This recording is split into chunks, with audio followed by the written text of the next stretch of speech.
What is Bitcoin? What are cryptocurrencies? What is blockchain? And I understand why many people are confused. Many people, I hear them all the time, they say they don't get Bitcoin because they don't understand what it is.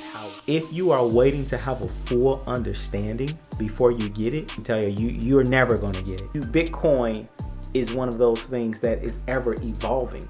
It's like trying to understand the internet completely. When the internet first came out, people had no idea that the internet could later on be used for social media. It's not really just a coin, period. The name of it was very deceiving. So don't think that Bitcoin is an actual coin. It's not just something you spend. It's a technology. It's an algorithm. It's a mathematical equation that allows you to do a lot of different things. And I'm going to explain what some of those things are. But one of those things is that it's an actual digital asset that can grow in value.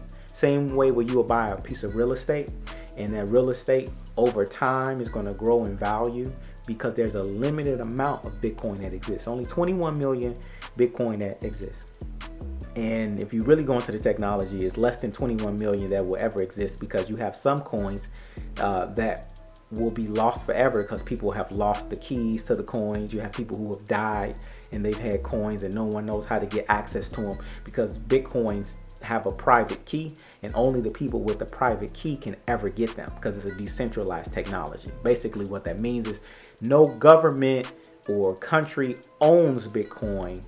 And so I didn't understand that when I first heard about it in 2010. I didn't know that if you buy something for $1 and you hold on to it, the value up just by holding on to it and doing nothing else, the more people who buy it up, the value of that coin will go up. But also I didn't understand you could buy fractions of Bitcoin. You can't buy an entire city, but you do buy a plot of land. And so as the value of that city increases, the plot of land that you bought is going to also increase. Same thing with Bitcoin. And as Bitcoin grows, even your whatever you own is going to grow with it. So think of it like you're buying digital land, you're buying digital real estate. So the algorithm which is Bitcoin is a algorithm that cannot easily be duplicated. Okay, so once you make one Bitcoin, you're not going to get that same exact coin and copy it. So that's why they call it cryptocurrency, because it's encrypted so that it cannot be copied. It's that equation that's very difficult to solve. The only way humans can't solve it. It takes a computer to solve that mathematical equation. So what they solved was the problem of duplication. They solved the problem of copying something. So right now, if you got a picture or a movie that's on the internet, you can easily go on your phone, take a snapshot and share it with 1,000 people. But with money, you don't want to do that. You don't want to snapshot money, get a copy of it and send it. Now you got counterfeit money. So with Bitcoin, you cannot do that. So one of the problems that it solved that problem of not duplicating things on the internet. So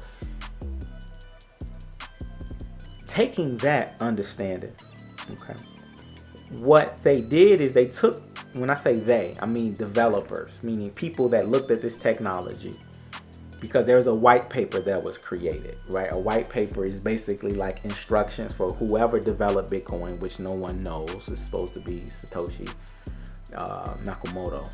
But the person or people that developed the Bitcoin technology, some people even think it could have been artificial intelligence that developed it. But when they developed it, they also created instructions like a white paper to say, hey, this is what this technology can be used for when we designed it. So this anonymous source created this white paper. And so the good thing about that is now if you're a developer, you're a programmer, they now took that white paper and they took the technology, because it's open source, meaning anyone who can access the Bitcoin program. And so these are what you call altcoins, cryptocurrencies. These are just different technology to automate just the whole way we live our life. So now you don't need humans. Cryptocurrency, currency. We want cryptocurrency, currency. Cryptocurrency, currency. Blockchain bottles. We want crypto. We want cryptocurrency, currency. Now we want cryptocurrency, currency. Now we What you buying? What you flipping? 10 hard wallets, no crypto in my pocket. Extra authenticators, because them hackers watching. Did you hear the news? They say the market crashed, but I'm